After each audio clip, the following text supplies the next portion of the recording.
In chapter 5, we are presented with rather an extraordinary process, unlike anything we have seen so far in Exodus and Leviticus. At first glance, what we read in verses 11 to 31 looks like a trial by ordeal, such as can be found in other ancient Eastern cultures. The woman is presumed guilty of what she is accused and must face some danger, which will either confirm her guilt or reveal her innocence. Adultery has already been touched upon in the law, back in Leviticus 20, verse 10. The law is short and focuses on the man who has committed adultery, though both parties are put to death. There is no detail about the process, and it must be presumed that the facts are known and attested. That is, there are at least 2 witnesses. Here matters are different. This is not so much a case of adultery, but what to do if a man suspects his wife of adultery. Some commentators speculate that there is a pregnancy which the husband is not sure about, but it may be a general suspicion. Modern Westerners assume that the jealousy is psychological, but it also might be another example of the ancient worldview which attributed certain feelings and maladies to the influence of some spirit.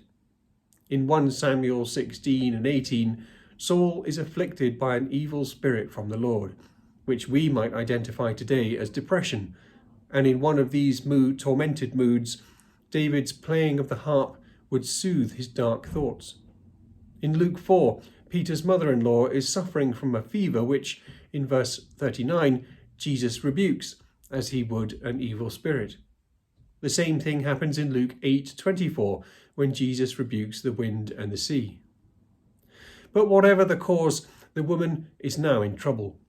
There are no witnesses to any dodgy activity on her part, so the accusation seems to reside entirely in the husband's mind.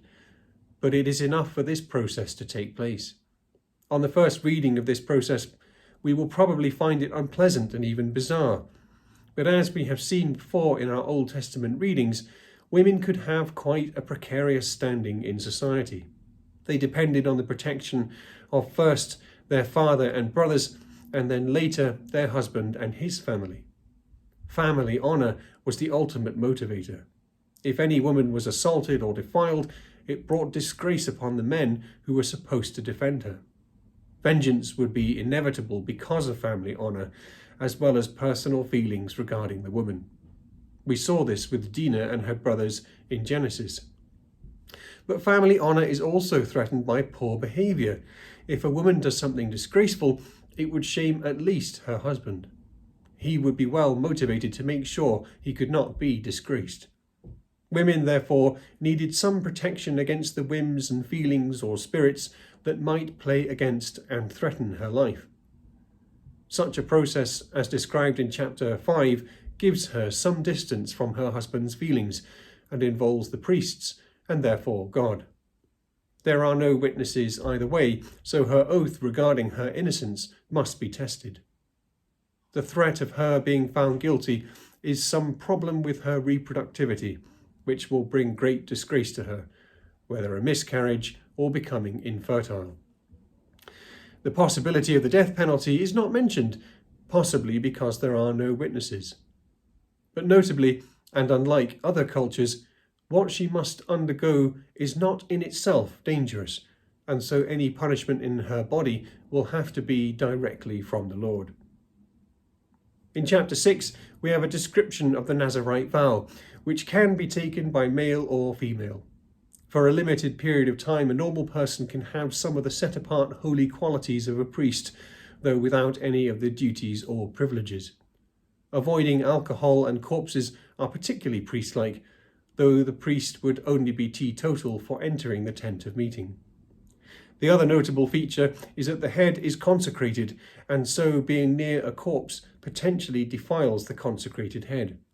As a sign of this consecration, the hair is allowed to grow long. Once what has been vowed has been completed, offerings are given, and the head is shaved and the hair burnt. Hair was significant in these ancient cultures and could mean different things. Along with blood, hair signified potency of life, and so could be used in magic. In men, therefore, it could signify virility. For women, it was associated with beauty. Cutting hair could be a way of disgracing someone. It could also be a sign of mourning or uncleanness. Note that the priest will dishevel the accused woman's hair in the adultery ordeal. It is not clear exactly what is being symbolized, but it is something negative. Finally, concluding chapter 6, we have the wonderful high priestly prayer. It is apparently still said today in synagogues. The priest will make a sign with his hands, which is supposed to look like the first letter of the word Almighty, which in Hebrew is Shaddai, and it looks a little like a W. Apparently, Leonard Nimoy, who played the character Spock on Star Trek and who was Jewish, adapted this gesture for the famous Vulcan greeting, "Live long and prosper."